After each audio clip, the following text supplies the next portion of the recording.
Welcome to the 5th episode of In Hindsight. This time I want to highlight one aspect of play that has seen a tremendous amount of attention and priority placed on it, especially in the last few weeks. A not so new strategy re-emerged after some of the main characters received some love from Riot. 𝗘𝗀𝗢, 𝗙𝗪𝗀 and Nocturne have been tearing through our league. This combination offers a lot of strength and has been ever present since Team Secret introduced it into the meta.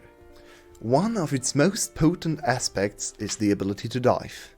Dives, of course, are stable in professional play and may be one of the most different facets in League of Legends between professional, so-called coordinated play and the average solo queue experience.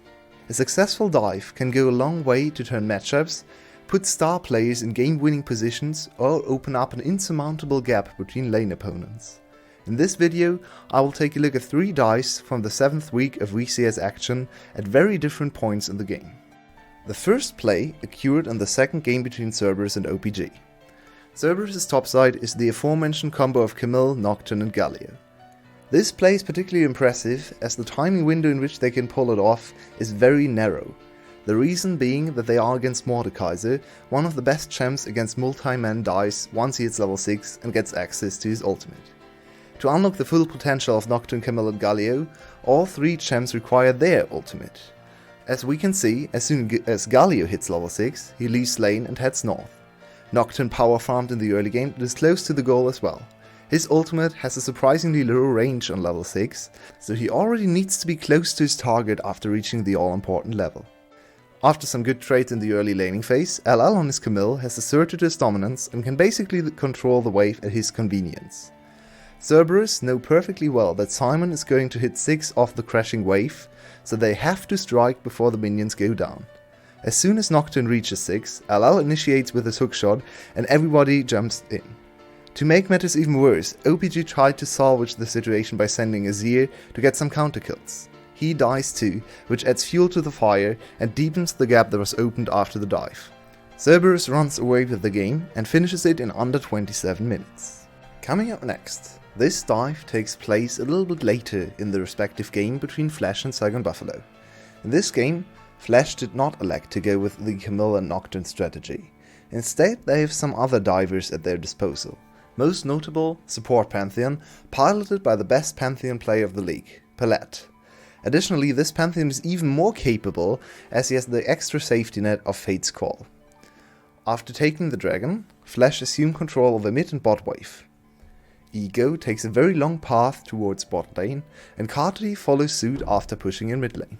𝗬𝗏𝗺𝗺's bot lane even spots Ego and move off the turret, but 𝗏 possesses a lot of tools to continue the chase. Firstly, 𝗀𝗀 holds the two victims in place. 𝗏 call in on too, which enables them to prolong the CC chain even more.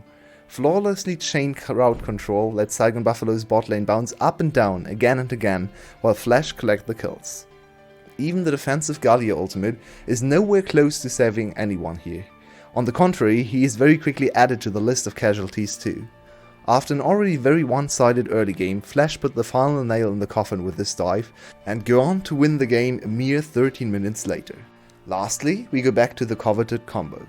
Even though the kill score already looks dire at this point, EVS has been able to almost keep up with Cerberus in terms of gold through good rotational plays. The main target of this dive once again is 𝗧𝗏𝗺. This time around, Xerxes of course has his death realm available to avoid the dive, but Cerberus still pulled the trigger. With Xerxes moving out of the turret range, not even his ultimate can shield him against a very fat 𝗘𝗀𝗄, and he gets cut down pretty easily.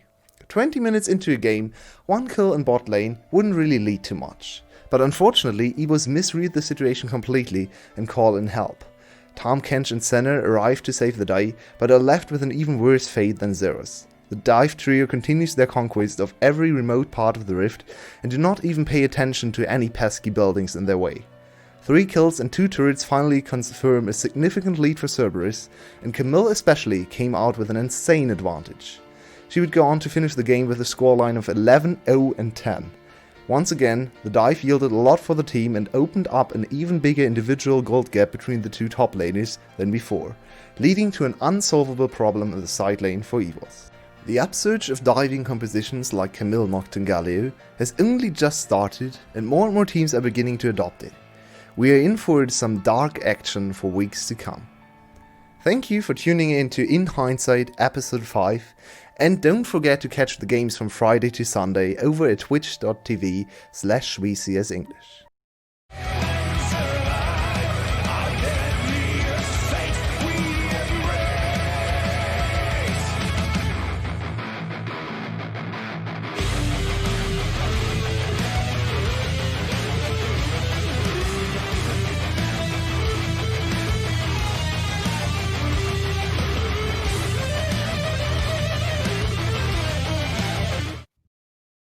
Welcome everybody to VCS English. We just had a banger, absolute cracker of a performance coming out of Percent and Team Secret, and now we're moving on to EVS versus 𝗏.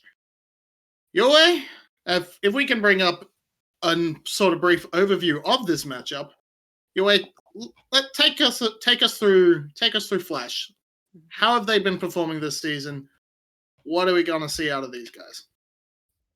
So, 𝗏 has transformed from a very chaotic, mechanics-only team into a very well-coordinated, very well-planned out team with very solid drafts to their win conditions.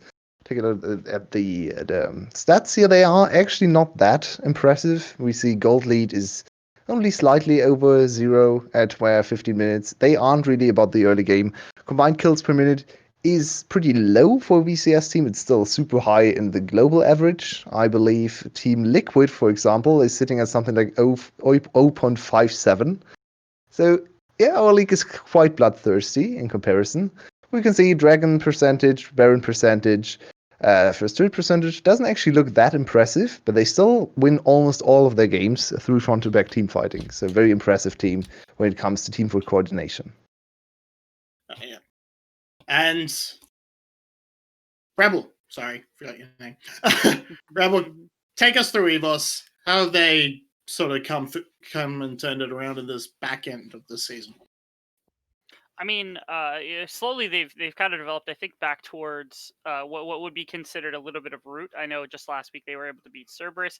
They play very well as a team. It's shocking because if you look just purely at a stats page, you look at things like CS, you look at things like 𝗘𝗢𝗢𝗺, and you looked at EVOS, you'd be like, oh wow, EVOS is a fantastic team. But their scoreline certainly does not show that by any standard. They're really, really close. They win a lot of games, despite the fact that they don't win a lot of series. I think right now the record sits at almost 50% exactly down the middle. They just always lose those 50-50 matchups. And so they're right at that edge of being like a middle of the pack team. The problem is that their series score does not currently reflect that, which is kind of problematic. But this team has quite a bit of talent to it, especially like 𝗧𝗲 in the top lane. You think about him, you think about the success he's had in the VCS over the last few years, and the rest of the team behind him has just been absolutely phenomenal. And coming into the end of the split, of course, again, especially after last week and beating Cerberus, I think they have a lot of ability to take a little bit more pressure into the middle of the pack. They even could challenge Cerberus for a 4 seed. It would take quite a bit for that, but at minimum, winning a series or 2 series here will lock them for playoffs, and I think that's the starting point for them. Yeah, so Especially after Percent just won another series unexpectedly against one of the top teams. So EVOS is now a little bit pressured to perform as well against one of the even better teams in Flash. I want to connect your point to the last series they played against each other, because you talked about the win rate being almost even while their series score is very low. Last time the two teams met each other in the first round, that was one of the worst series we've ever seen. It was plagued by pauses. It was like 3.5 hours long, and Evo should have won, in my opinion. I went back and rewatched the series a few weeks ago, and they were the better team on the day, in my opinion. They very barely lost to Flash. So even though it looks like this is a very one-sided matchup, looking at the standings, 8-2 to 4-6, I believe. It's not the case. EVOS is a very solid team and can take games of everyone. Yeah, and it is always worth mentioning, this time around Flash has Yoshino instead of Stark, so we will not see El Clásico, I guess, of Stark versus 𝗧𝗲. But with that, yes, you mentioned a resurging Percent. This should light a fire under EVOS's butt. Basically, they need to perform now. Otherwise, they are not locked in as that 4th, 5th place team. There is another contender coming for them. And overall, and I mean, if Secret is dropping down too, maybe they can set their aspirations higher. Yep, it's still up for grabs. We still play 4 series for most of the teams. So especially for these two teams, both are still sitting at 10 series played. So if EVOS win all 4, they move to 8 and 6, and that could be enough to get into the top 4, which of course is one of the coveted higher bracket space or winner bracket spaces. And with that said, we're going to go. Sorry, I won't cut you off, but we're going into draft. Just make your point. It's just bands.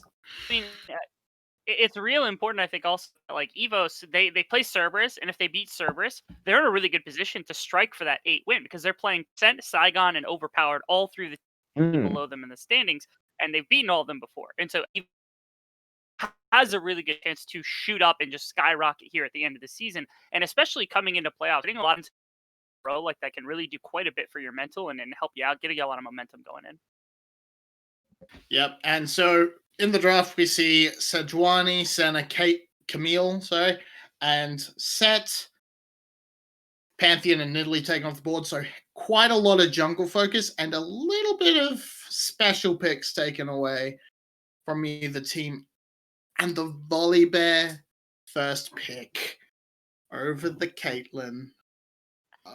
This is actually very interesting when it comes to ADC matchups, because I don't think 𝗧𝗏 likes Caitlyn too much. He hasn't really played her much. It's not a 𝗧𝗏 champion. It's not about like skill shots. I guess she has a few skill shots as well, but it's a little bit of a different playstyle. Not really 𝗧𝗏's wheelhouse, and very much a div kit champion. So I expect Flash to struggle a little bit with this Caitlyn matter. Let's see what they come up with. We saw some Jinx, we saw some Jhin in the first series. Can we finally get to see the 𝗧𝗲𝗺, the classic counter pick, or at least equalizing pick? Yeah, I mean, as you say, if Slade is more of that spellcaster AD carry with preference, he might make his way towards that Jhin. But with the Lux lock-in as well, that's a very strong bot lane rounded out for EVS. And Flash just going seemingly standard. Rebel, well, we'll see this last pick soon, but what are you thinking of Flash's first part of that comp? They're not super adaptive to the meta, which is a little crazy because, again, 10.15, they introduced a few different things. Again, the Caitlyn, Lux has something come in at least a little bit more. And then even like the VolleyBear has started to get catch some nerfs and catch some questions there towards the end. The Cinder in the same boat. And then the Ezreal comes through, which isn't shocking to see, especially into the in Lux. The range is going to be there, but it's very hard to punish an Ezreal during the wave, so it's not shocking to see that one come through. But again, these two picks are what are concerning to me. Volley aren't considered at least worthy of the positions they've been taken in this case. Yep. And with Trundle rounding it out, Yulwei, what are you thinking about EVS so far? In there. Well, this the Trundle pick for Zorn fits the usual playstyle of having him on a tank. They banned away his Sejuani, so they had to go through the Trundle. Of course, I was hoping for some Lilia, but it's a good setup for the bot lane to carry, so I don't mind it too much. Zorn has shown us some very good Trundle performances, and Trundle will make VolleyBear even more useless than he already is in the late game. So, yep, I feel like that's a good pick to round out R3 with and set up the rest of the draft. Consider Lilia into VolleyBear top. Yeah, okay. VolleyBear still has that flex. It can happen. And You'd hope so.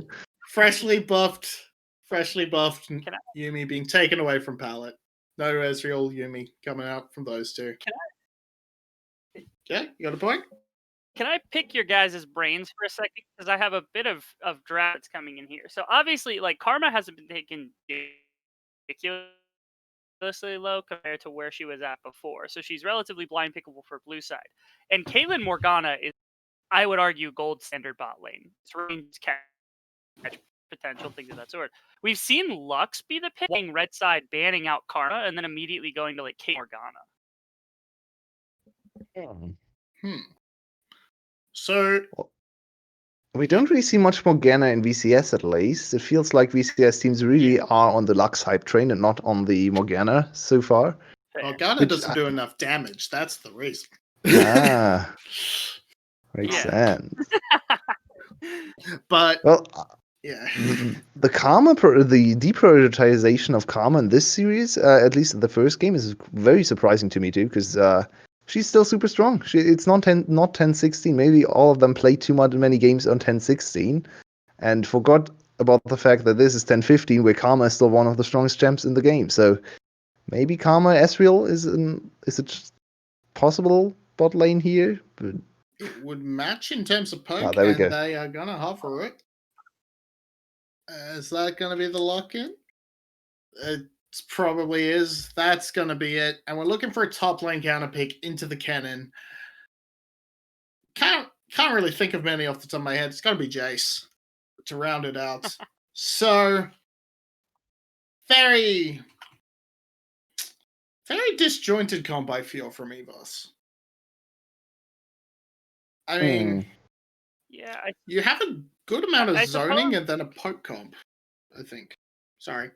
Go for it. Yeah, I agree with that. It's just very strange in that, like, the Caitlyn, the Lux, the Jace are all, like, very, like, spatially oriented up, and then out of like, the Trundle makes some sense because you can either use the pillar to focus them into poke or kind of zone them away from your poke composition. But the Orianna is the big question mark to me, and just being like, why the Orianna? Yeah, it's a good champion, but I don't think it fits perfectly with anything that you're doing with the rest of your units.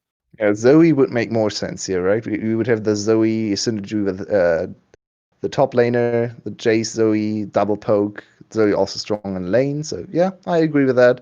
Caitlyn, of course, is kind of weak to cannon. The flanks are one of the easiest ways to get on top of her.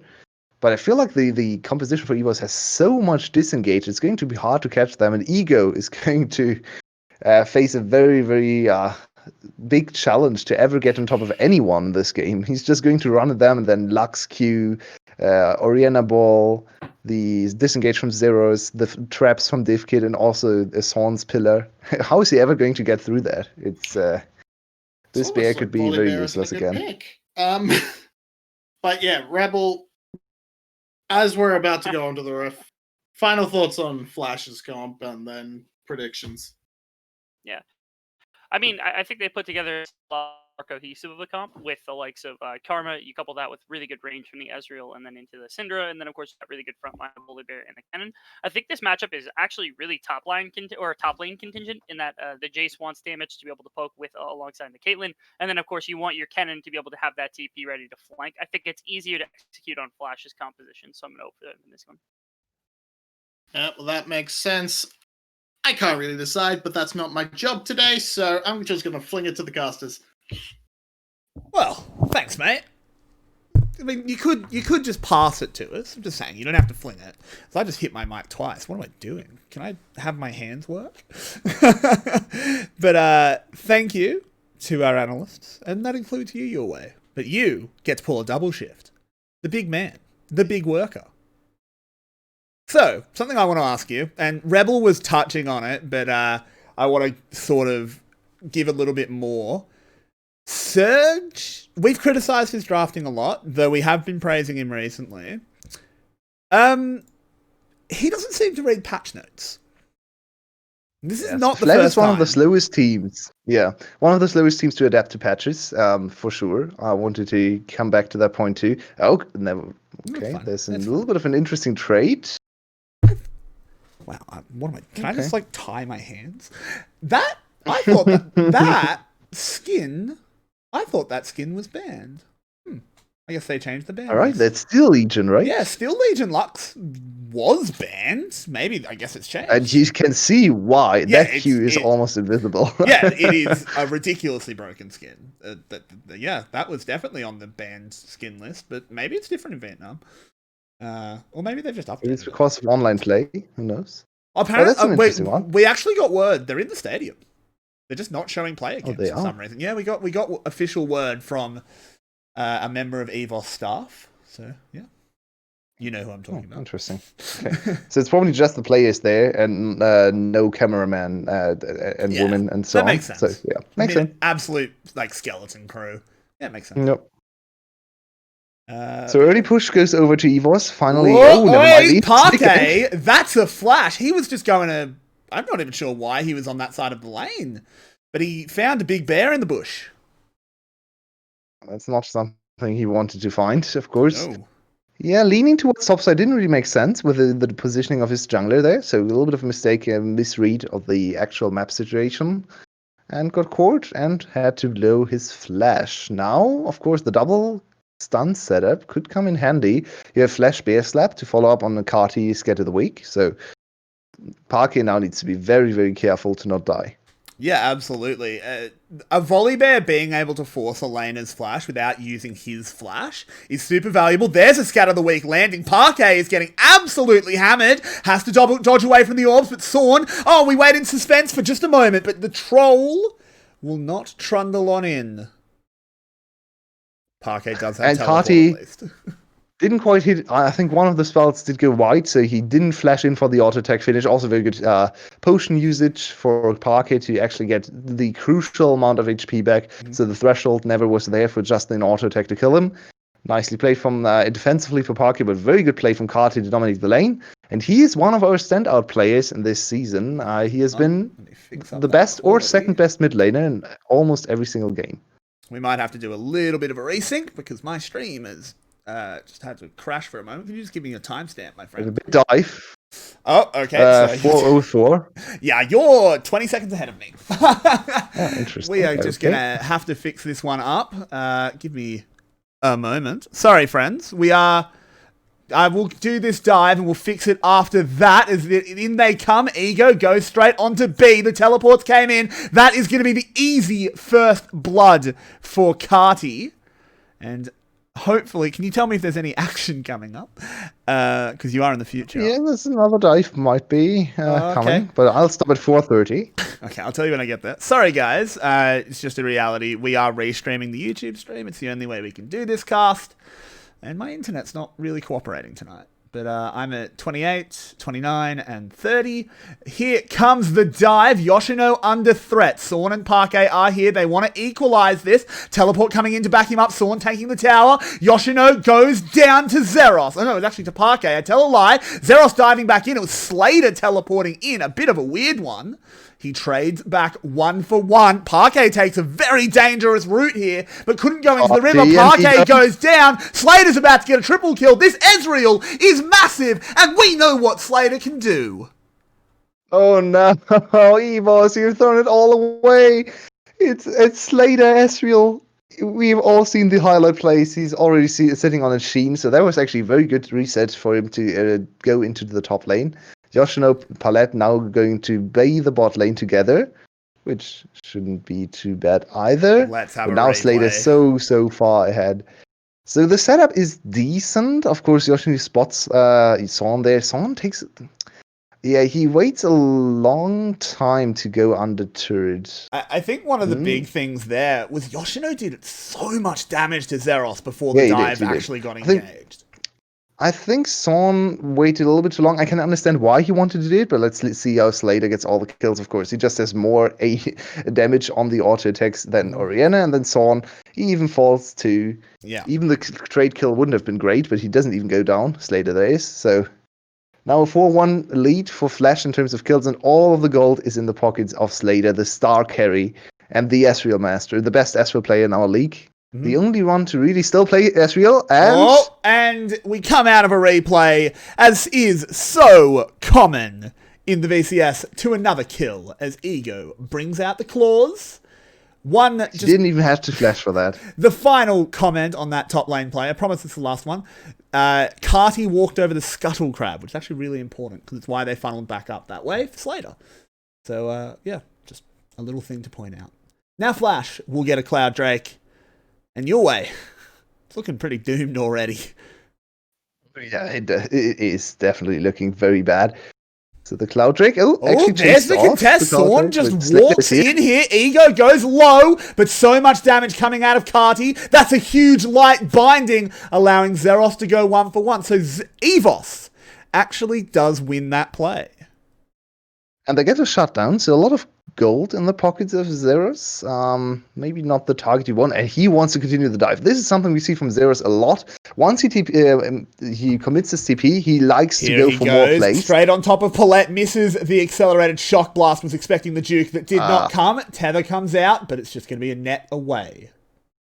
And that is now giving Yoshino a lot of time to work on the turret. No teleport for 𝗧𝗏. No one roaming up to the turret either. So Yoshino is going to get at least 1 plating and a very good reset of this play. Maybe even 2 platings if he's greedy.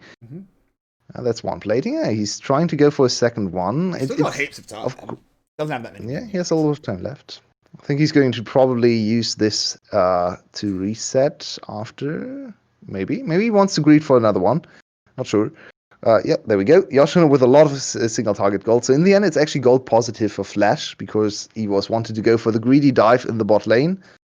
Oh, 𝗏𝗏 coming up. Okay. They're actually setting up for the dive, but there's no one coming. The pool's empty. So maybe it's a big 5-head move from 𝗧𝗏 to not go back to the top lane. So he was anticipating this dive. He knows that there's a lot of control on the top side for Flash. So he actually went straight to the mid lane, gave up another full wave of experience, and now slowly approaching. 𝗧𝗏 the scatter the weak. Oh, 𝗏𝗏, that's a little bit of a fluff. He will get away, of course, but maybe 𝗏𝗏 was the one getting scattered there. It was definitely weak, his play at least. Scatterbrained is maybe how it was, but it's no big deal. It's a little bit of opportunity cost. Yeah, a little bit of opportunity cost, of course. They could have really accelerated this game to an insurmountable lead for Flash, but it's still a good position, and it's already much bigger gold lead than on average, as I pointed out in the pregame. Usually a pretty slow team in the early game, only 200 gold ahead at 15 minutes on average. So they win their games through mid and late game team fighting. So a good early game is already a promising sign for Flash, and 3 kills for Slater is the best sign they could ever hope for. Yeah, I mean, Slater is the best Ezreal in the league. I have absolutely no reservation saying that. He is absolutely insane on this champion, has pulled out some massive carry performances, putting up insane damage numbers, and he got fed 3 kills. It's very hard to see EVOS coming back, and look at this, they're going to go in, there is the slicing Maelstrom into the bear ult, and look at that, even Slater gets the kill from across the map. Add insult Spoon to feed him injury. another one. Here comes the gold. We have seen some exquisite snipes today from all the ADCs. Very good Jinx play, and now Ezreal coming in with the perfect positioning. I was scared for this dive, but I completely forgot about the Wrecker. Of course, just turning out the turret didn't do anything there, right? So I mean, to be fair, actually the first time in that play, VCS looked like a bit more of a home wrecker because he was smashing down the walls. That's true. That's true. But yeah, honestly, most of the time with this new VCS Ultimate, we see him initiating the play. So this was actually the first time I saw, at least in the VCS, the other member initiating the play, taking turret aggro, and then relying on the fact that the VCS would hit the turret and disable the turret to continue the dive. It was a little bit risky, or at least it seemed risky to me, but in the end perfectly executed, and another easy kill. Answered by at least a little bit of objective control. He was answering back with the ritual for themselves. But Good. no turret weakened, so they can't really get a first turret from this. That's very true. So, Yulwei, tell me, how does Flash play out the next 10 minutes? Or, 10, 15 minutes, however long you want to talk about. So yeah, well, let's look at what is actually available to them. They have a very strong position in bot lane. Their jungle is quite strong as well, so Dragon should be no problem whatsoever, and I don't believe EVOS is going to contest this one. Honestly, the Volibear with Flash and ult available soon can just go for another dive, maybe on Zeros, maybe on the mid lane, and try to accelerate one of the solo laners. I don't think you ever play around bot lane anymore, because Slater is in such a strong position that he can just handshake the lane, trade farm against Caitlyn, and you scale so much better early on with gold than Caitlyn. So just try to isolate the bot lane matchup and play around the 2 solo lanes, while also collecting... Okay! Ooh, while that's also a lot of 𝗘𝗀𝗢𝗎 damage. almost solo killed the enemy. Apparently. Yes, so that's going to give full control over mid game. In the battle of the balls, it turns out Syndra has the stones. Yes, she's not coming in with the volleyballs, so they're actually going to hit hard. I mean, have you ever been hit in the face by a volleybear? Sorry, a volleybear, wow. A volleyball? Nope. Give me a Syndra skin where she's got little volleybears, that'd be hilarious.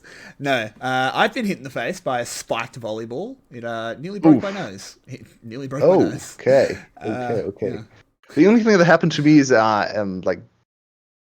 hitting it wrong with my hands, so my fingers actually get injured, and I was playing an important role in orchestra, so my conductor was very angry at me for playing volleyball. I mean, I have lots of stories about times I've destroyed my nose. I've had it broken more than once.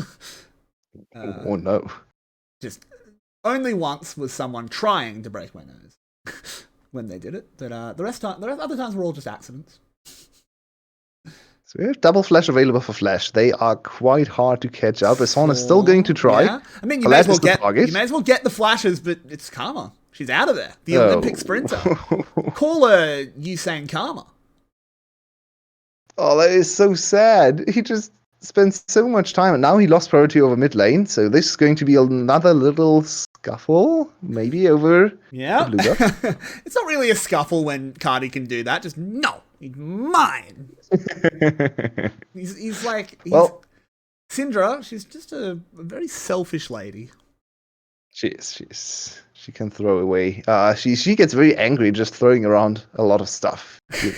Is this going to charge at the turret? It seems like it's at least going to get one charge in. I don't know. Do they not get the gold? The jungler always gets the gold, that's true. But that's only the behind Trundle getting gold. That is not your target, so 𝗙𝗃𝗀𝗺 very far behind. So far, I've been very disappointed with all the laning phases of our Caitlyn's on 10-15. It's quite surprising to me to see Caitlyn lose lane after lane after lane. I think we haven't seen her win a single lane yet. Yeah, I mean, to be fair, part of it is the to be fair, all the picks, kills happened in the top lane for Slater, so it's not really on 𝗙𝗃𝗀𝗺. I mean, it is. Part of it is this Karma pick, which is actually pretty good into the Caitlyn. That stops existing next patch. That's the big one, right? Maybe these Caitlyn comps, you need to start banning the Karma. You have to start thinking about it. Or picking it. Caitlyn Karma is unstoppable. R1, R2, Caitlyn Karma was available. They went with Caitlyn Lux, and so far this Lux, well, been impressed with the Lux it is sitting in a lane. It's farming up. I guess it's fine, but the Karma definitely looks like the stronger pick so far. Yeah, we're looking at an almost 3k gold lead at 15 minutes, which is very high for Flash. I do think it's very unfair to judge EVOS's bot lane off this game. It wasn't their fault. Absolutely. Slater just teleported top and got gifted 3 kills. Yeah, and then another one later on, for sure. Yeah, this is not really on 𝗙𝗃𝗀𝗺's inability to play Caitlyn. For sure, he's a good Caitlyn player. So, yeah, you could say it's a little bit unfortunate that his top side inted him this hard.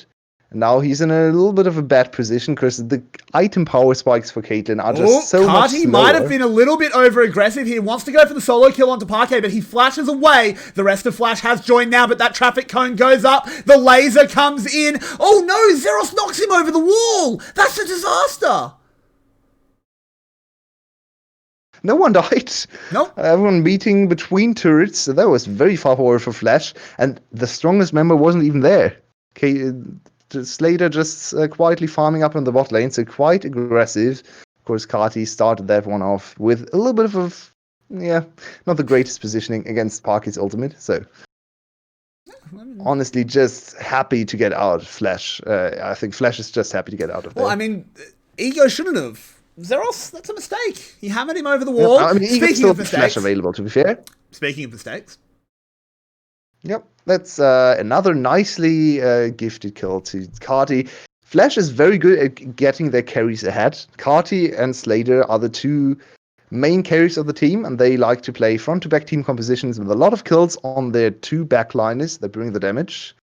Once again, very successful in doing so. 3-1-1 for 𝗬𝗺𝗺 and 4-0-2 for Slater. Yeah, this is... tell me how EVOS gets back into this.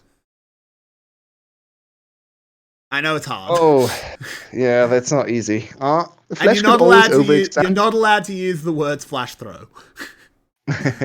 No, I mean, it's kind of a throw, but Flash could always overextend in teamfights, maybe reach a little bit too far, and then run into the very strong kiting from the enemy team. We can also see EVOS controlling all the dragons. They have amazing zone control, of course, with Caitlyn, Trundle, Orianna. So they at least get the second dragon. It's going to be an Infernal Soul. So Infernal Soul could be a way back, but they kind of have to weather the storm of 2-item Ezreal compared to 2-item or even only 1-item Caitlyn, which is not going to be easy. Yeah, this is... Oh, okay. I mean, that helps when 𝗧𝗏 is doing that much damage. Slater, you're very fed, but you still don't want to eat the big accelerated shock blasts. This will be a mid tower. So EVOS, at least they're not rolling over, right? Yeah, nice group and push. And 𝗏𝗺𝗺 is super low. Yeah, had to flash away from that laser. No E to shield himself from that one. No heal either. So flash from 𝗏𝗺𝗺 force. He now needs to play very defensively. I'm quite surprised at Slater's itemization choice here. No Iceborne Gauntlet against this much lethality on the enemy team. Of course, 𝗧𝗏's the only one building it, but still, it's a champion that is only going to build with lethality items. So, a little bit surprised. Also will accelerate your builds. So, of course, the raw stats of Trinity are nicer. You deal more damage with your Q. Your mid-game power spike is insanely strong. But I'm not the biggest fan of Trinity Ezreal right now. I think Iceborne Gauntlet is just better in almost every situation. So, a little surprised at this one.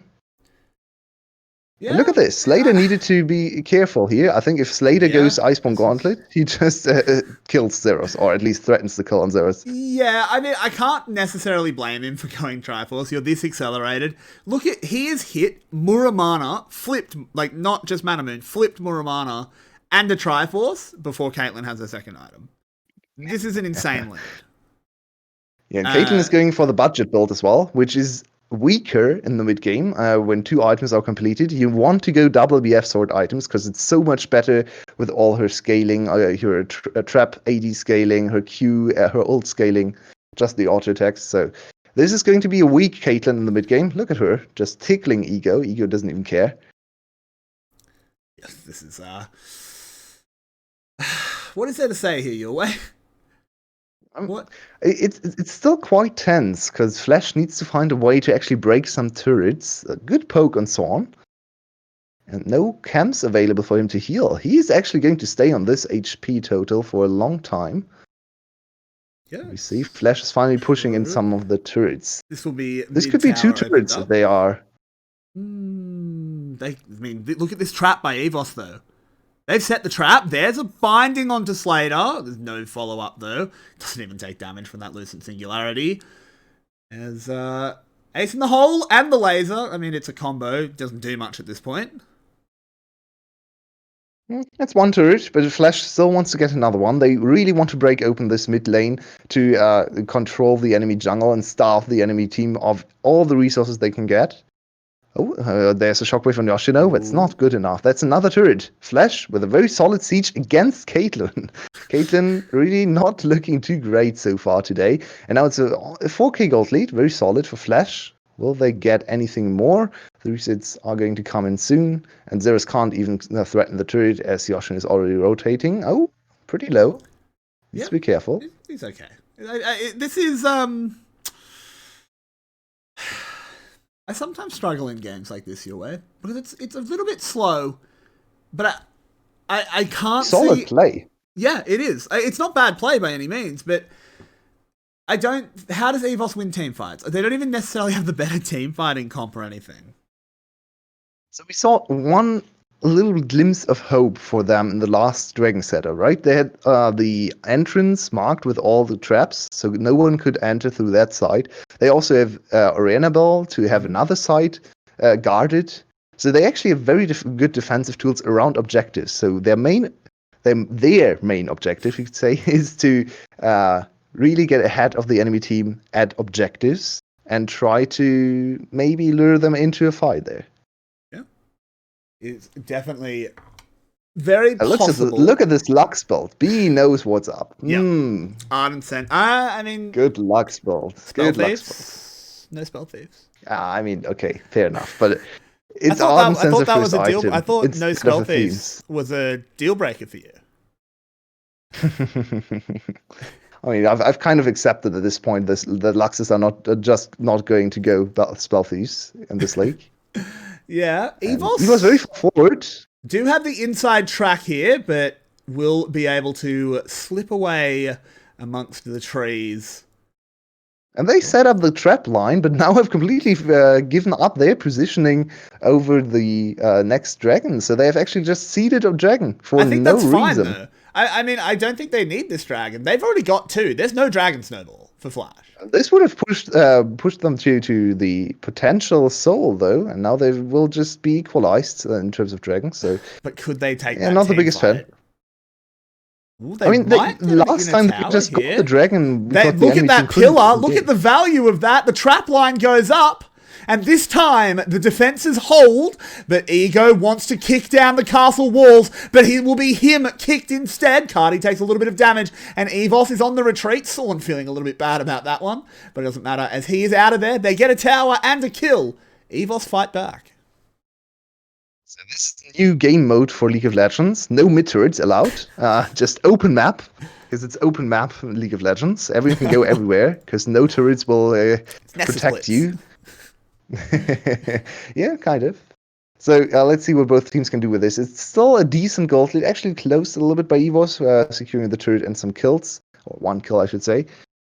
But the dragon stopping the dragon snowball was also quite valuable for Flash, so I feel like both teams are fine. Of course, EVS came out ahead in this passage of play, but it didn't really change much about the state of the game overall.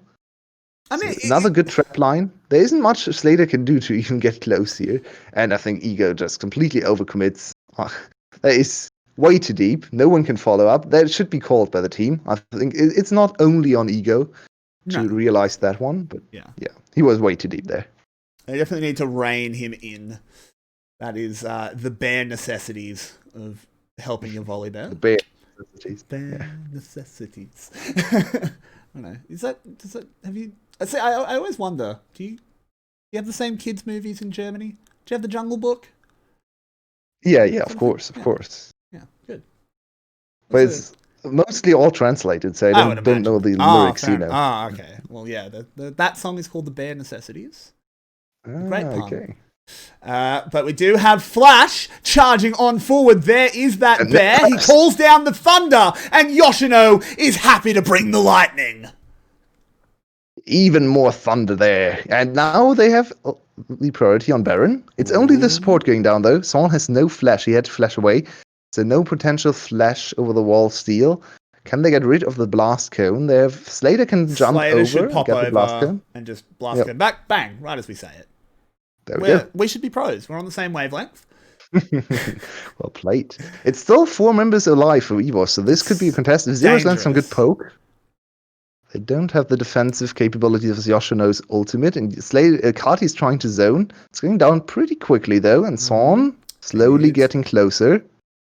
Needs to find a way in. He's used the pillar. Yoshino throws out the shuriken. Doesn't quite get anything. 𝗀𝗏 goes gold. They're not doing damage to the Baron. They want to kill 𝗀𝗏 first. And they're very, very successful. 𝗧𝗏 and 𝗙𝗀𝗀𝗃 tried to get something done. The laser came in as a last-ditch effort.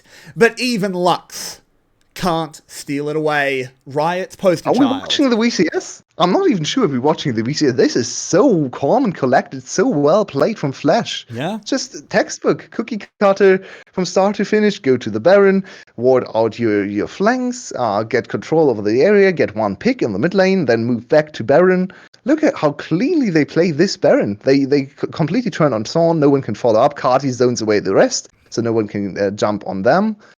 𝗏𝗏 even gets away here because he deals way too much damage. They just kill 𝗀𝗏, kill the Baron. Nothing EVS can do, just perfectly executed. And Flash looking super solid right now.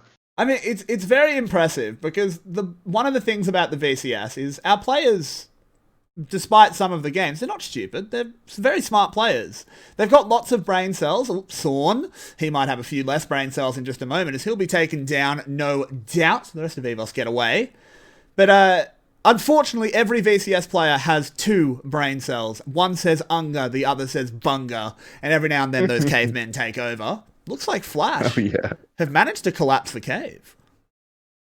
Absolutely, yeah. They've been looking better and better every single week, and not drawn into the chaos. Some of the worst teams are very much able to draw the better teams into chaos. 𝗬𝗏𝗺 is a great example of a team that has an insane combined kills per minute stat, because they always just make stuff happen. Flash on the lower end, and this game is on the lower end of combined kills per minute as well. Only 14 kills in 28 minutes, so only 0.5 combined kills per minute. That's almost half of what EVO says on average. So, as the trap line was set up, but you know how in history they started dealing with entrenched people? They brought artillery, and Baron buff gives you artillery, and they howitzered that tower down. Flash will now move up to Soul Point. I mean, it is just clinical. Yeah, it's just incremental growth of your gold lead. No mistakes, just very clean League of Legends from start to finish. They know all the steps, they don't skip steps, they just look for the pick, look for the Baron, then use Baron to break the base, but don't overcommit to the base, because that is actually quite dangerous to fight, of course. If you funnel into the choke point against Parker's ultimate, against Beat's ultimate, against 𝗧𝗏's poke, that's something you don't want to do, so maybe just go through the dragon. So it's a little bit slow, maybe not as exciting as the last series, but it's good to see, in my opinion, the best play in the best team in the league play clean League of Legends. Yeah, this is, I mean, so it is worth really keeping an eye on Flash because they play against 𝗀𝗏 this week. That is a battle for first place. It's going to be a very close series, in my opinion. It's hard to call who win that one. 𝗧𝗲 is going for a very aggressive play. Wants that shutdown onto 𝗧𝗲, but can't quite get it. Nearly got it, though. It's pretty close. Brilliant effort. I actually think that is a very good play for him. If he gets the kill, he completely warps the whole game. 𝗘𝗀𝗢𝗺 by a lot of damage. B is dealing a surprising amount of damage. Yes. Using the stopwatch there. Questionable if it was worth it. The laser wasn't going to kill him, and I don't know how much follow-up there was, but he chose to do it. I think 𝗘𝗀𝗺 got into position to use his ultimate there, so I feel like that's a decent stopwatch usage. I mean, he's going to build 𝗬𝗲s anyway. It's not a big deal. Yep, that's true. Still kind of far away from the 𝗬𝗲s, though, so and now no added safety for the next team fight. No flash, so 𝗘𝗀𝗢 could be a target for EVS. It's true. But, this Flash continuing the cool, calm, collected play. Where is the flip for EVS? They have to find a flip. They don't really have a logical path back into the game. So where is the game-breaking mistake? We saw an attempt there, right? EVS is definitely looking for a place. They are not the team that goes quietly into the night. They are going to fight their way, even if they lose this game. They're definitely going to challenge the enemy team, making it hard for them to win. It's very hard to find a mistake here, because Flash is not really going anywhere they don't need to go. I think the only real mistake was committed by Ego early on in the team fight. But look at 𝗧𝗲. He's trying to make something happen on the other side of the map, and he is very fast at pushing. Bang, he breaks the base open. This could potentially be an inhibitor. They're stopping recalls as much as they can, but a teleport will force him to answer in response. It's so funny. I mean, it's interesting. You say they are not ones to go quietly into the night. Well, do you know what the next line of that poem is?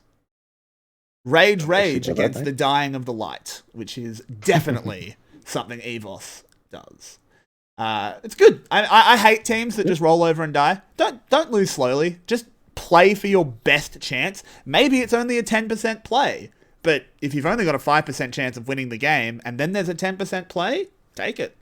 The great odds. Especially that play we just saw was so well done. Yeah, that was fantastic. You punished exactly what Flash did in the last few minutes. They played slowly. They waited for waves to crash, which is the higher percentage play, right? That's the safe approach, but it also opens you up to counterplays on the other side of the map, and that's exactly what 𝗧𝗲 did. Just sneaked into the bot lane, pushed that one in, and Flash too slow to get an inhibitor in return. Now we look at the map, and it's actually even turrets. 7 turrets on either side, and 1 inhibitor turret broken on either side too. So Flash is not quite as far ahead as they might feel like they are. So I'm going to ask you a question. It's a hypothetical. There's no correct answer. Does Flash have this much of a lead? Or, okay, they wouldn't have this much of a lead, but... Oh, hang on, we might have to come back to it as Ego does go in the engage. There's a redemption to heal him up after that dive in. They're trying to zone EVS back. They couldn't keep the Baron engaged. Yoshino looking for a flank. Oh god, not like this. Surely not. 𝗧𝗲 is in the base, they're teleporting. Oh no, Yulwei, it can't happen. It can't happen. The towers are going down fast. Kid's there. I mean, they might. I think they might, Yulwei. They're hitting the Nexus. I'm scared. Oh, no, not quite. Oh no, Parquet's here. They're all gonna go down. But they've just exposed the Nexus, Yulwei. They've just exposed the Nexus.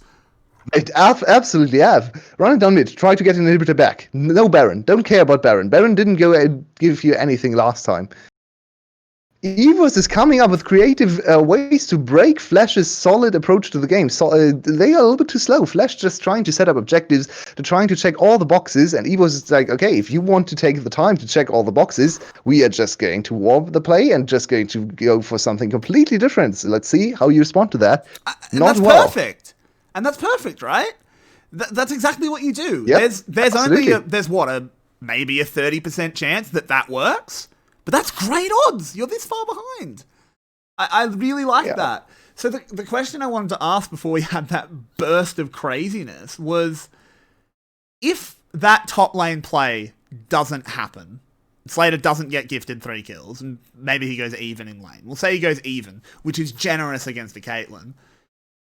How much different does this game look? Hard to say, right? I mean, the dive was it's going to happen hypothetical. anyway. It's hypothetical. It's probably going to be much closer. I'm not sure if EVS actually comes up with these defensive or aggressive plays to get back into the game. If they are more even, maybe they just slowly lose more and more of their base. So might have actually profited EVS in the long run, but now they've given up the Infernal Soul. So even though there's an exposed Nexus, who's going to hit this Nexus? No teleport available for anyone. No wards inside the base either. So even though we saw EVS have a crack at winning the game, it's probably not going to happen in the long run. It's true, but you still have to give them props for trying. Like Absolutely. I know I've said this a few times on this cast, but yeah, that was the right play. It was the correct play. You had a disaster early game where you went for a dive, but 𝗧𝗲 had teleport and he gets a triple kill. It's 𝗧𝗲 on Ezreal. That was bad enough. And then he gets a triple kill in the early game. That's harsh.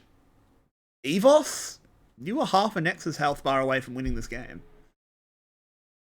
They had no business being this close to the Nexus at any point in this game. It's true, but so we see it's time to pushing in top lane. It's going to be hard against Baron minions, though. Immediately flash away and run. There are some very angry boys. Oh, he's going for there's no chance, dude. It's a volley there. Oh, no, he's dead. There's no hope of teleporting away there. He's going to buy a lot of time. He is super fast, but a calmed up 𝗏𝗏 should be able to eventually get onto the Hammer Man. His speed. He's quick. Look at him go. As I still think Hammer Time will stop, and it's a cannon minion that does the deed. In the meantime, Flash has set up a bot lane push. Of course, they can't really advance too far because it's only 2 members. But now that Xerath is dead and doesn't have TP, he's dead for 50 seconds. They might be finally able to get an inhibitor for themselves. The first team to get an inhibitor in this game, interestingly enough, has been EVS. Yeah. Oh my, what was that? Yes. 𝗧𝗲 is lobbing rocks. By the way, 𝗧𝗲, by the way. Yeah, he has lethality. I was about to say that. We don't have the scoreboard up at the moment, but he has a lethality item. Yeah, he has 405 AD and lethality. So B needs to be very careful. 𝗏𝗺 as well. I think if 𝗏𝗺 gets hit by a WQ, he's teleport probably coming in on Yoshino. Speed boost. Has to go all the way around the trap line. First Nexus Tower falls. In goes the lightning. And boom, boom, crash. It is 2 kills for Yoshino. And it was a valiant effort by EVS. But in the end, Flash played it out with surgical precision. They take game 1. And we will be back in just a few minutes with our analyst desk to break that one down. We hope you are enjoying the show. And we'll see you on the other side.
Welcome back, everybody, to what should not have been as close a game as it was to Flash versus EVS. Flash did, of course, pick that up, and we are giving 𝗧𝗲 the MVP, gifted on a silver platter with 3 kills in the early game. So, with that, 𝗧𝗲, he did very well. Rebel, you wanted to discuss the Ezreal and what he did in the game? Yeah, mostly I just wanted to talk about the extenuating circumstances that set him up. You mentioned it was gifted to him on a silver platter. You can talk about the early teleport that he made. Yes, it was a fantastic teleport. 3 kills in the early game. Immediately gets itemization advantage over the... No longer has to worry about sitting in that lane. Also, gifted Infernal Soul, which is phenomenal for Ezreal. For the additional AD and then also the AoE, you get like the absolute circumstances for the Ezreal to get set up in that game. Play it very, very well. Just that I like on paper we gave him the MVP. He did a great job, but there was so much going for 𝗧𝗲 in that game, and the 𝗘𝗀𝗢𝗪, like, you repeat that same kind of success even if things like that. Yes, but yes, he did do that. He did very well there. Sorry. But as I said, this game was much closer than it had any right to be because of those circumstances. Yulwei, what happened? Well, we saw some very nice adaptations for EVS. It was actually quite an interesting game to watch from minute 20 onwards, because I feel like from minute 20 to minute 28-9, it looked like a super clean affair. Looked like Flash had completely figured out how to win the game, what to do, step after step. Very solid, very basic, but very good gameplay. And then EVS realized, okay, we just can't do anything. We are pushed into our base. We can't ever try to teamfight those guys. So let's do something different. And they just went away. They tried to go for side lane plays, and it was very exciting. 𝗧𝗲's coming up with some very cool ways to push on the inhibitors, to push in turrets, then all the teleports to try and end the game. So big credit to EVS to actually figuring out a way to stay relevant in this game, because for 8-9 minutes, it actually looked like they were completely out here and outplayed and just nothing they could do. Yeah, there was definitely a lot of points in that game where I was watching and going, okay, but 𝗧𝗲 is in a bot lane. What? And initially it was like, 𝗧𝗲 is just in a bot lane. He should probably be with his team. But as it went on, it's like, oh, 𝗧𝗲's just got another tower for them. They've got more gold. Oh, 𝗧𝗲's got another tower. 𝗧𝗲 is on the inhibitor. 𝗧𝗲 is on the nexus. What? But did you two think that they would end the game when they pushed the nexus? It felt like it was going to happen. It just because it feels like that. It was pretty close. It was pretty close. Right? Yeah, it feels like if you're in that situation, that's the outcome. But I think if they synced the teleports a bit better, they could have. But I guess that was probably down to cooldown timings or whatnot. But just before we go into the next game, Rebel, you wanted to touch on Ego and the 𝗙𝗺𝗺 in the early game, besides the 3 kills for 𝗧𝗲. Yeah, I think you could talk about the combination of Ego not only as like the early game train that helped in the laning phase. That was a point actually that Yulwei had when we were talking and had discussion a bit ago. But I think also that's really important to think about when you think about kind of larger scale macro play, is that Flash was really intent about playing around Ego and getting all the champions and all their players around him very often in the late game, and grouping around him is phenomenal, but they weren't really playing around the teleport coming out from Yashino. And I think that was a big problem, and why there was so much success for 𝗧𝗲 in the side lane, is that there wasn't somebody out there always responding. Instead, they're playing around Ego, they're playing around Yashino, and they're just grouping as 5 members, which is perfectly fine. There's ways to make that work, but they were really impatient about that, which is why they got punished so heavily in the side lane. And with that, we are going to throw over to the draft. Set Pantheon off the table from EVS, and Camille 𝗀𝗺 again off the table from Flash, paying that respect to the potential combo that can come out of EVS. I like how he's just said Camille 𝗀𝗺, because they said Giovanni's the 𝗀𝗺 special. Did I say 𝗀𝗺? Yeah. Oh, there you go. Yeah, 𝗀𝗺's been bad. He's out of the game. But we do see the 𝗙𝗺𝗺 lock in. Again, first pick, still super high priority on this champion. This makes more sense for EVOS, because I still don't expect the Caitlyn for Slater. So actually securing the Volibear first and then maybe going Caitlyn plus support in the next rotation is going to make your draft even better than before. So I like this adaptation for EVOS. Let's see if Slater is able and willing to play this Caitlyn.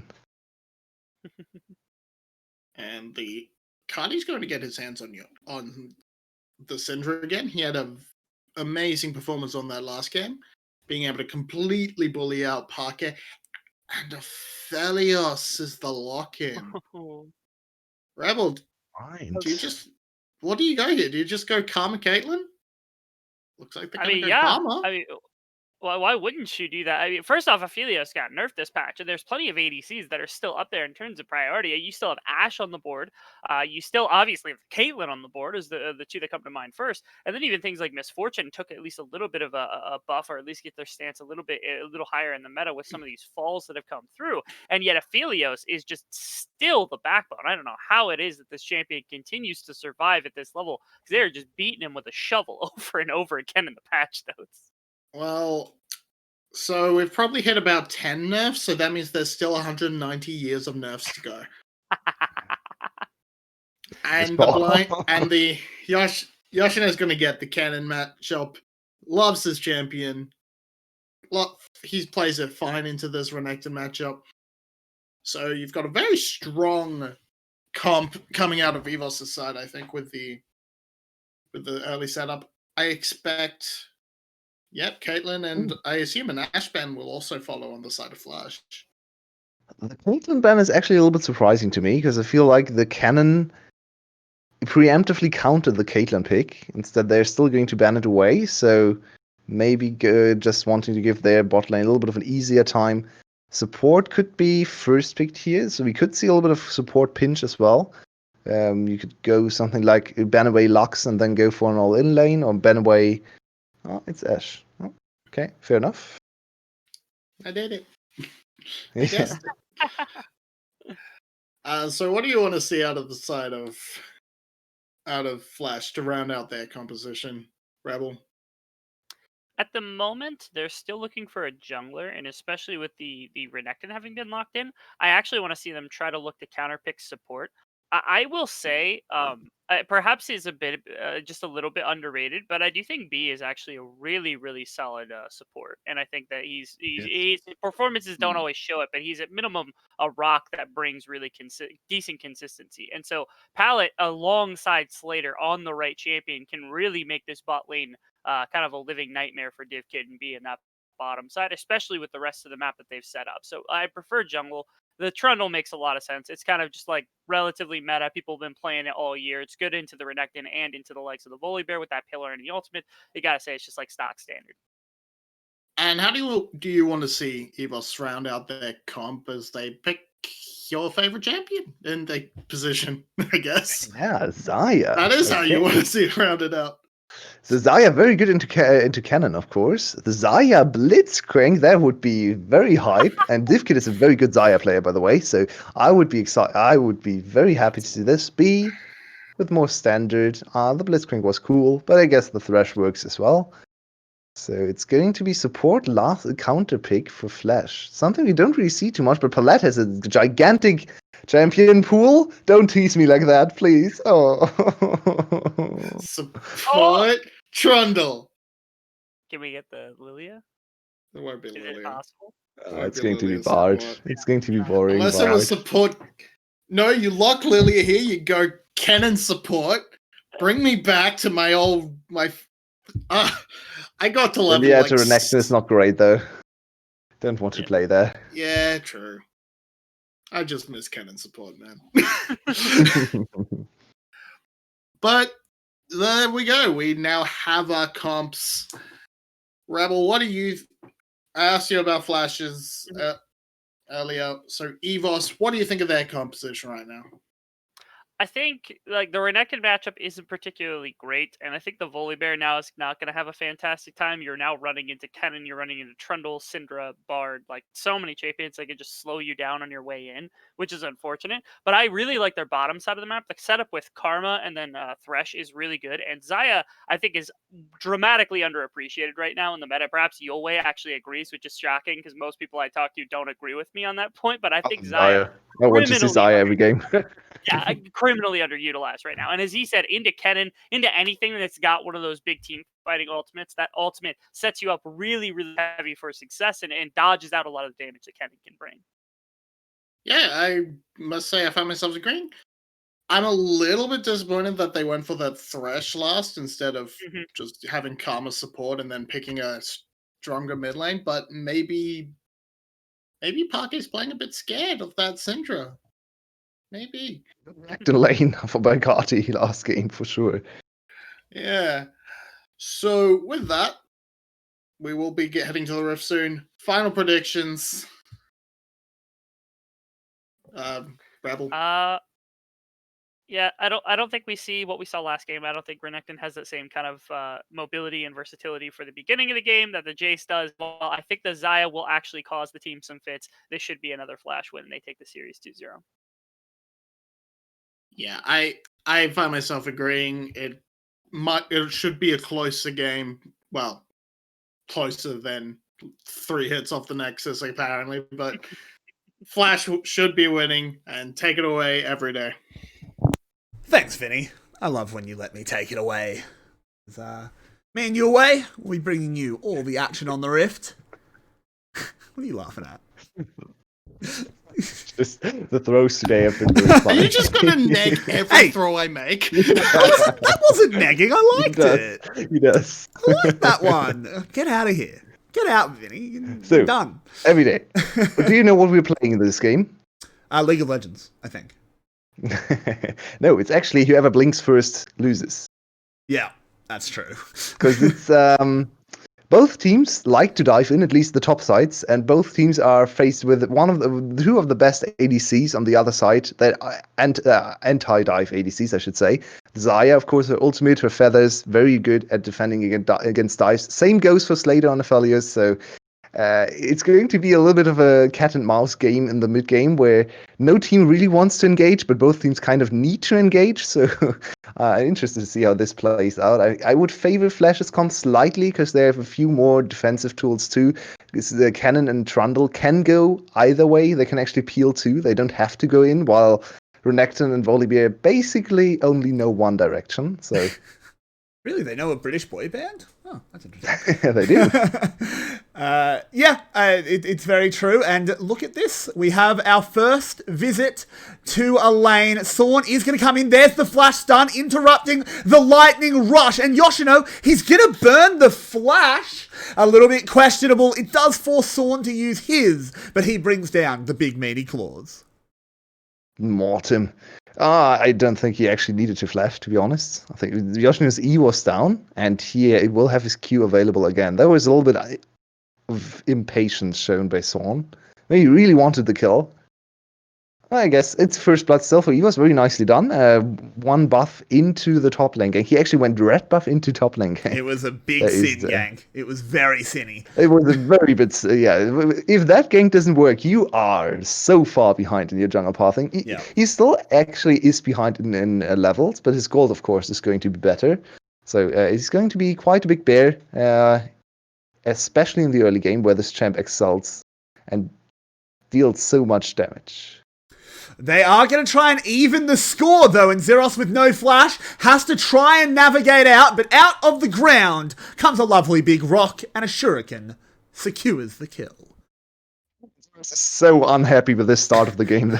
He didn't get the first kill. He had to blow his flash. Now he gets pushed in and gets flashed on by the enemy jungler. The enemy top laner will get the kill. So it's actually better for the top lane state right now for Yoshino. So you can see what happened. I think it's just, it's very standard. One very good Q for Yoshino, W to land the first mark, and then it's just EW again. He doesn't even have to land his Q at this point, and it's a very easy kill. Nicely done from Ego to give the kill over to Yoshino too. So this matchup is going to be now a little bit Cannon favored. Yep. 𝗧𝗏 It should be, really for had sure. to blow his teleport too. Yeah, and I mean, Cannon is meant to be a Renekton counter. I know it's a little bit of a controversial subject on that one, so this isn't much fun. The for VCS 𝗧𝗏. believes that it is. I don't think anyone else would agree. Yeah. Yeah, it's true. And hello, top lane again. Teleport. No flashes? Oh, this teleport, time it's okay. not 𝗧𝗏, but they might be getting flashbacks. Do you wait on that teleport a little bit more? I think you can, but it's risky. It's risky, but it can actually bring you so much. If you wait for the dive to start and teleport in then, you get a double kill, maybe even a 2-for-1, but he's still, almost 100% of the time you get both kills, so I feel like that teleport was a little bit preemptive. Could have come in like 2 seconds later. Yeah. Not the biggest fan. But at least it prevented the dive from happening and actually put 𝗧𝗏 in a decent position. Now he's 5 CS up, because Yoshino is just disregarding CS and just perma pushing his lane to enable dives. So he has actually fallen behind a little bit. He's even behind in levels, because he shared some experience with Ego. Yeah, it's very true. Needs to be careful of the level 6 all-in from 𝗧𝗏, especially because his flash timer, the flash timers are of course synced from the very first gank. But flash W ultimate all-in from the Renekton is still very scary. Very true, but, you know, it's a little while. But back in the bot lane, Ego is absolutely everywhere, but the feathers pulled in and do cut him down, slow that troll. And that's the first failed gank for Ego. Not failed, he got flashes, but didn't get a kill. Yeah, he committed on B, which is interesting, but I think it's the correct choice, because 𝗙𝗀𝗃𝗃 is quite hard to catch with flash and heal still available there. So, that was a choice you have to do once 𝗙𝗃𝗃 hits level 6. He was still level 4, so he could have tried to go in 𝗙𝗃𝗃. Instead, he now has to run away. Ego with a very active early game. Now they are going to clash on the 𝗘𝗀𝗢 again, maybe. Bot lane priority though for EVOS, so this should be 𝗘𝗀𝗢 secure for 𝗀𝗏. And Ego is a very, very sad troll, because he won the jungle matchup and now has to give over this free crap to 𝗀𝗏, because his bot lane trolled him. Yes, and this is a bit of a weird early game here. 𝗧𝗏, despite, you know, theoretically not being very happy, he's got a decent CS lead. It should be equalized since he has gone back. Ooh, 𝗀𝗏 has to charge away. Calling the lightning should get the slow, but the pillar will stop the blast cone. He knocks Ego away, but there's too many men here. And it's going to be 𝗘𝗀𝗢 unleashing the power. It was unleashed power to get that kill. And I was about to say... Synergy! I don't think I've ever seen this synergy work like this picture perfect. Yep. There was Q cast by Palette, and then the Trundle pillar coming in, connected, blocked 𝗀𝗏 off the blast cone as well, and then activated blast cone to not have him let any escape routes open. That was so perfectly executed. Palette's Bard has been a treat to watch. One of the best Bard players for sure in the league. One of the best support players playing. But yeah, that was a well-orchestrated kill. Killed the enemy jungler into the first dragon, so full control on the bot side now, and good resets as well for Flash. Yeah, absolutely. 𝗧𝗏 now is going to go forward, get a lot of damage down onto Yoshino, but 𝗃𝗃𝗃, and he's out of there. So... Not much threat on him. So flashes are available now on top side. So 𝗧𝗏 could look for some kind of aggressive trade or even play. Palette. Oh, 𝗧𝗏, no. Magical Journey. Definitely living up to the name, but Slice and Dice is a pretty good spell. This could just turn into a Herald, of course. Didn't get the kill. Ego level 6 yet. Oh, Ego gets hooked. That's an absolute disaster. If he goes down, this Herald play is dead in the water. He's very, very low. They can't quite finish him off. They now have to chase into Aphelios. Not something you want to do when you see those crescendoms. As Palette now charging on forward. He wants to get this kill onto B. Parquet taken low. 𝗧𝗏 goes down to 𝗧𝗏's health. And so will B. So will Ego. So will Parquet. I said ego. 𝗏𝗀𝗺 is Ego didn't smurfing die. once again on the other side of this fight. This is Flash are really showing off on their mechanics this game. The team fight coordination and all, just the positioning so well played. And 𝗙𝗀𝗢 was just in the bot lane, probably pinging some question marks on the top side. Like, guys, we played this for me to get plates. Why are you actually contesting this fight? You're 4v5 on the other side of the map. And the start is decent, but you have to consider that it's 4v5 now. And 𝗏𝗀𝗺, look at 𝗏𝗏𝗺 in this fight. He hits a perfect stun here, stays out of threat range to continue with his abilities all the time. Gets another Q in, gets another W in, easy kill on 𝗀𝗏, then also stuns 𝗏𝗏𝗺. That was DR1 levels of Syndra performance. What was that? Absolutely stunning. Oh, I mean, I guess he was going for the altered 𝗃𝗲 to survive. I guess that's what the Yeah, flash was. Questionably worth it. right. Yeah, I mean, I guess you have to try. That was a fantastic performance out of both 𝗏𝗏𝗺 and 𝗧𝗏𝗺. Was traded And also for... Colette. Yeah, I mean, honestly, it was all of Flash. I mean, maybe not Ego. He got hooked, but everyone else really smurfing. Flash, I mean, 𝗀𝗵, you got to play these guys on Sunday. They are going to be scared after this performance. Both coming in with a 9-2 series score if they're able to lock down this victory. Last game was quite a big early game lead as well, and we got to a very low nexus for Flash's side, so let's see if the magic can happen again. There's quite a big CS lead in the bot lane, and of course 𝗙𝗀𝗺 also mined some turret gold there. I think he got 4 platings, of which 3 were solo platings. Mm-hmm. So that's quite a lot of gold in the pockets of 𝗙𝗀𝗺. He's one of the, as LS would call it, heaviest champs in the game. He needs a lot of gold to function. Of course, 3 items is really where 𝗧𝗏 gets to excel and be a hyper carry. So let's see if she can ever even get there.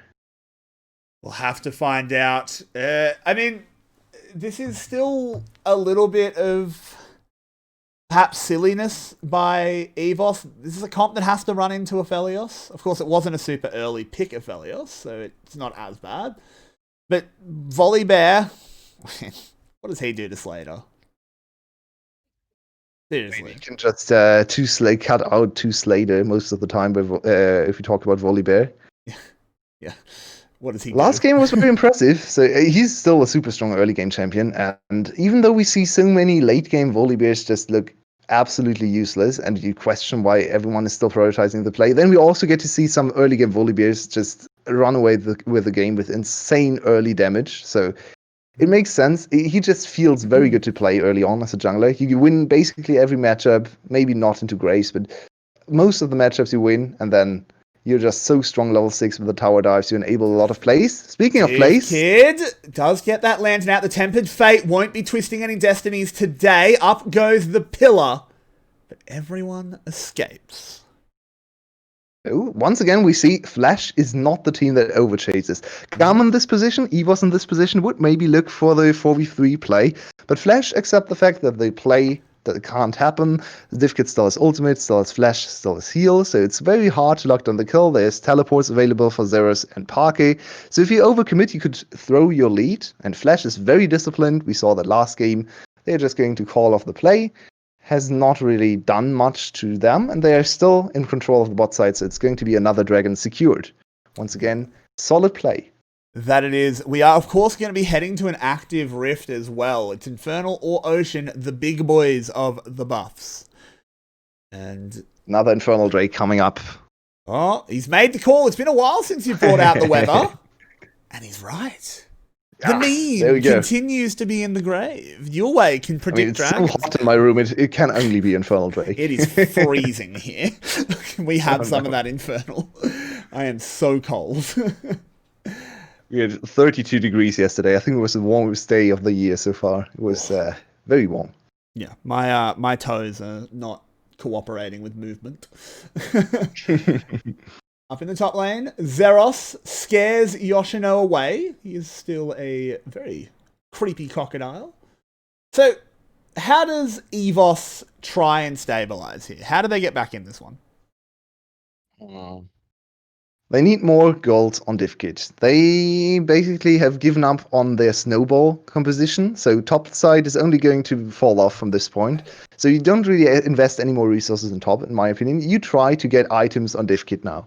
Just try to get him to the 3-item spike and hope that he's strong enough to carry. We've seen insane performances from him. Think back to the very first series of the last split, where he got a pentakill in the very first one. Oh, they want to go in on Yoshino, but don't pull the trigger.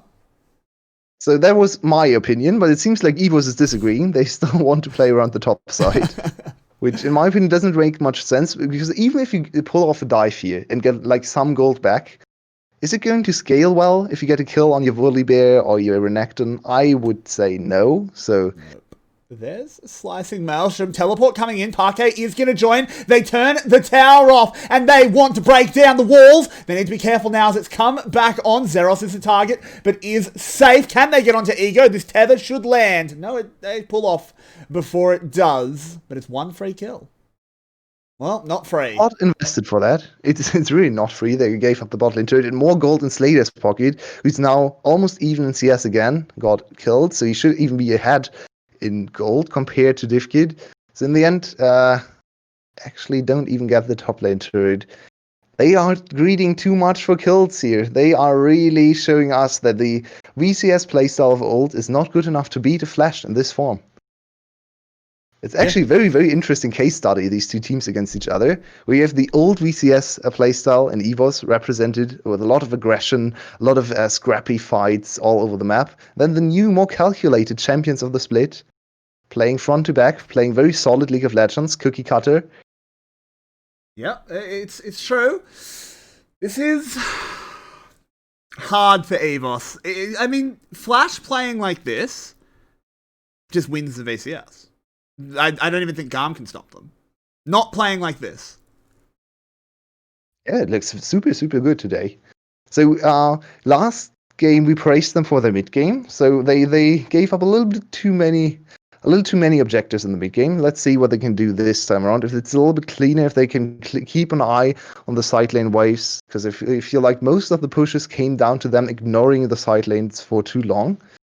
So this time around, it's not quite a Jace. Renekton is a little bit slower in movement. It's easier to catch him in side lanes. He doesn't push as fast either, especially from behind. So it should be easier to defend side lanes.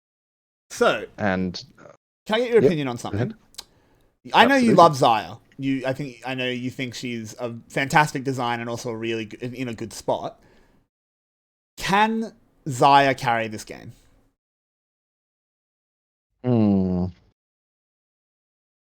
I think 𝗧𝗲 is very good against every single champ on the enemy team. I'm not quite sure about the 𝗧𝗲 matchup.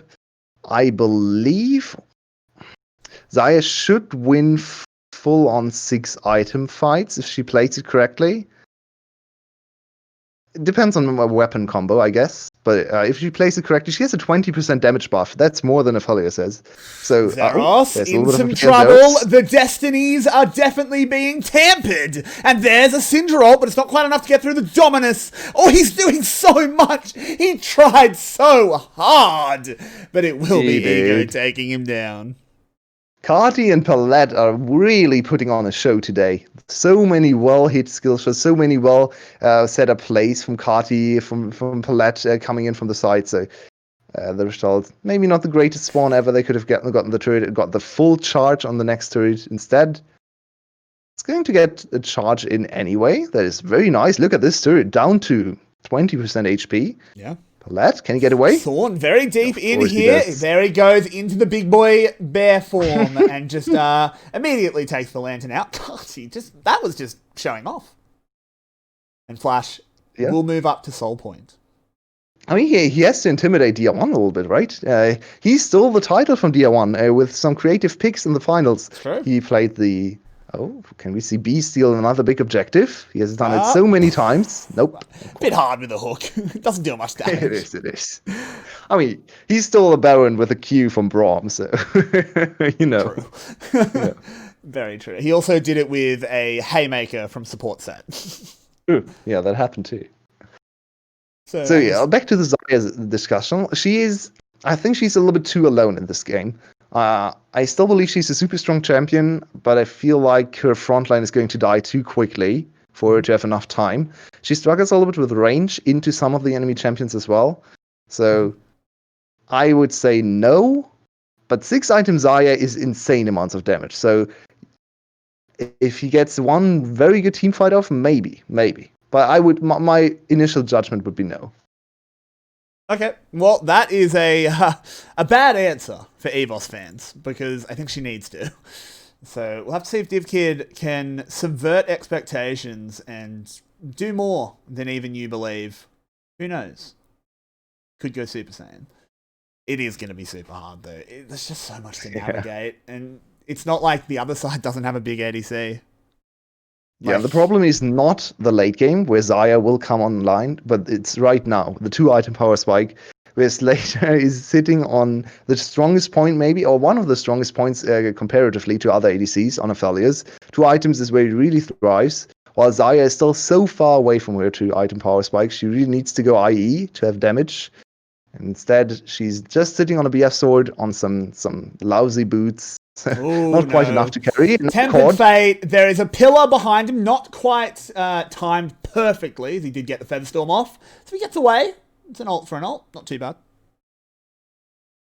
That was some very strange movement that kicked him over to the other side of the turret. I thought for a moment he flashed, but there was a weird interaction with the ultimate and the pillar, and another engage on 𝗏𝗏 this time. There it is, the big shutdown though. 𝗏𝗏 does fall, the Syndra goes down. 𝗏𝗏 showing a rare lapse of judgment there. Gave a bit of gold over. They're going to keep going on this. They want to get the flip. There's the slicing Maelstrom coming out. 𝗀𝗏 goes down. 𝗧𝗏, he's popped the ult, but he can't enter the fight. EVOS, just a little bit too bloodthirsty. 𝗙𝗀𝘀𝗵 just recalled. He had like 200 HP left. He had a big shutdown for himself. Oh, Ego does get stunned up. There comes the 𝗀𝗏𝗺 Moonlight Vigil. Could get those big snares. 𝗧𝗏, he will be sinking to the bottom of the river. But 𝗙𝗀𝘀𝗵 whips in the feathers. This is a scary big bird. This time, he actually had the time to reset. Okay, another teleport. We don't want to stop this fight, apparently. 𝗏𝗏 is now respawned. We never stop here in the VCS. Nope. But we go to a replay. I think we might miss kills in this replay, but we'll find out what happened. It starts with what happened to 𝗏𝗏 here? I think, that's out of vision. It's just a blind... it's a blind... It's not a blind hook for B, but 𝗏𝗏 doesn't see B over behind the wall. So very nice hiding spot for B. Gets a free kill for his ADC. So look at this. 𝗙𝗀𝘀𝗵 is recalling right there. So he's way away from the play. He's the main damage dealer. What is Zeros doing with the teleport? What is EVOS doing there to engage another fight when the ADC is not there? There is such a useless teleport over there, and also very bad positioning from 𝗀 to just give his life away. Yeah. And then 𝗙𝗀𝘀𝗵 finally arrives. He ran out of the base with not with full HP because he knew his team was inting a little bit. And we see 𝗙𝗀𝘀𝗵 against Slater. Slater gets hit by the turret. And 𝗙𝗀𝘀𝗵 even flashing forward, missing his route, so it wasn't even well played. But he still gets the kill. Of course, 𝗏𝗏 also very helpful there. Oh, but we come back, and in typical VCS fashion, we come back from a replay to something else that'll need a replay. The Tempered Fate comes in. 𝗧𝗏 is a big old statue. Yoshino charging in with the slicing Maelstrom. He goes down. 𝗙𝗀𝘀𝗵 is doing his best to spread his wings, but the pillar has clipped them. This is disaster for EVOS. Slater is showing the every century of Aphelios' design. The moon is full, Yulwei, and it's beaming down on this game. They don't care about minions. Look at this, just pushing in the inhibitor. That's not your base, guys. They're trying to win the game. Slater? He can heal up. It's close. I don't think they have the time. I think it's a little bit too close. No, they're backing up. And it's 𝗏𝗏𝗺. 𝗏𝗏𝗺 is not going to gamble on this one. Why would they? They are so far ahead. This is going to be Infernal Soul 2. It's just take Infernal Soul, take Baron, and then it's 100% your game. So yeah, no need to go for a risky finish there. Instead, just securing one inhibitor, and they're running straight at the dragon for another one of those. 23 minutes, and it's even more dominant than last game, and the team fight's really going in their favor. Yeah, absolutely. This is definitely not so much the final nail. I think the coffin was already nailed pretty firmly shut. This was pouring concrete in the grave. But EVOS wants to burst out like the angry undead as they're on the Baron. Of course they do. That's such an EVOS play. They always run at Baron. Yeah. And with the weirdest times. Here we go, 6,000 health. It's going down fairly quickly, but DivKid's got to be so careful. He can't hit it. There goes 𝗀𝗏. He jumps in, goes big old bear. 𝗧𝗲 turns gold. Yoshino's right on top of him, and Yoshino on the cannon has won them the fight, but it's a quadra kill for the Aphelios. That was so close to a penta, and surely, with the super minions already on the tower, that will be Flash taking this series. Absolutely will. And under 25 minutes in the second game, they are looking so scary. And every single VCS team is looking at Flash right now and they don't quite know how to beat them. I don't know how to beat them as a VCS team. I don't either. And 𝗀𝗏, this is your matchup on Sunday to decide first place. Thank you for joining me tonight. This is going to be Everyday signing off, but I'll be giving you back to the capable, warm, and smart hands of our analyst desk. Take it away, guys. Just a second, because I have to fix tech things. But here we go. Take it away, Vinnie. Go ahead, mate. I don't know about warm, because I am also in Australia and it's freezing. So, but yes, we're back, and Flash takes a completely dominant win over EVOS, who kind of looked lost at most of that game. Rebel, what were your thoughts on this? Don't know how it is that they not only won one, but they pretty much won everywhere on the map. And even in the top side of the map where they tried to put resources early on for EVOS, Flash was able to respond. Ego got a gank early on, kept that cannon ahead in the laning phase, and then just all around the map, it was good pressure from Ego, constant exposure, 𝗀𝗙𝗢 picking up a couple of kills, Slater picking up a couple of kills, Palette, I think, was all over the map as well. They're constantly keeping the tempo high and using the minor amount of advantage that they had to continue just pushing their advantage. And I think it was really, really impressive that game one, they got punished to some extent by not being able to play the side lane. This time, that wasn't really an issue whatsoever. 𝗧𝗏 got completely shut out of the game, and there was nothing really to be done for EVOS in this one.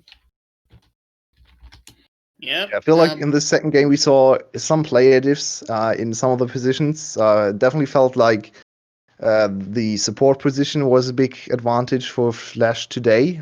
Palette popping off, and also 𝗀𝗏 today, completely outperforming 𝗀𝗏. He had priority in every stage of the game. He had some insane team fights at the start around the Herald. I think he carried that team fight with very good positioning. So very impressed by 𝗀𝗏 today. Once again, he's a super strong mid laner, and he's going to challenge DR1 on Sunday.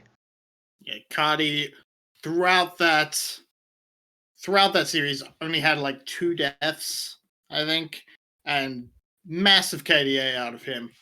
Excellent performance on that Syndra, and that's not really a 𝗀𝗏 pick that you think of.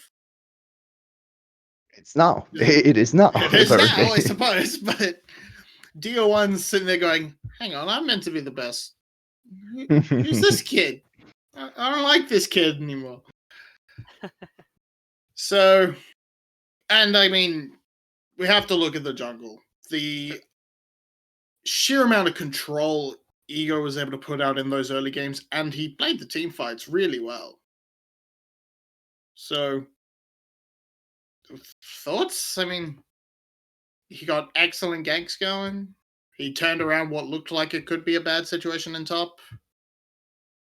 Soren was invisible through the series, or at least if he was there, Ego was making him look invisible whenever it was happening. Just because, like I said, Ego was all over the map. He was constantly putting pressure everywhere. He was tied with, of course, Palette in terms of kill participation. He was not letting up whatsoever. And again, Soren just felt like he was not able to accomplish anything. Yes, you got that 1 kill on top side. After that, in this game, he basically did nothing. The 𝗏𝗏 was essentially just grass to the fodder. Yeah, and with that, we will be giving our player of the series to Ego. Yes, Slater had that amazing game 1, but Ego was right there with him. And then in game 2, Ego was just a massive standout player. I'm think you pretty can even argue for 𝗬𝗎 for a little bit here as well, as he had some Yeah. very good Syndra stunts and very good teamfight performances too. So, Can I Rebel? say also, like, we talked all day about how good these games were, and picking these MVPs for games and for series was like impossible. So Every hard. single player on every So team painful. deserves at least a little bit of a. It was so hard to pick between all of them because, like, obviously Slater was pounding damage. 𝗬𝗎 had fantastic performances. Ego was great in all game. I think there's even argument for both Palette and even Yoshino in the top lane, but everybody contributed to their wins, and that's just this series. The last series was the exact same way. I cannot believe the level of play we got to see today from the VCS. Today was, in fact, amazing. But unfortunately, it has come to an end. We will be back tomorrow and Sunday, of course, for more games, including our match of the week on that Sunday of 𝗀𝗄 versus 𝘏lash for first place. But for now, we are done. Check down below the stream to see social links, to see Patreon and donation links if you want. We do not demand it or anything. It's purely up to you, but you can make this stream a lot better. Thank you once again to Everyday. Thank you once again to Yulwei and Rebel, wherever they are on the stream, relative to me. And of course, thank you for tuning in. See you tomorrow.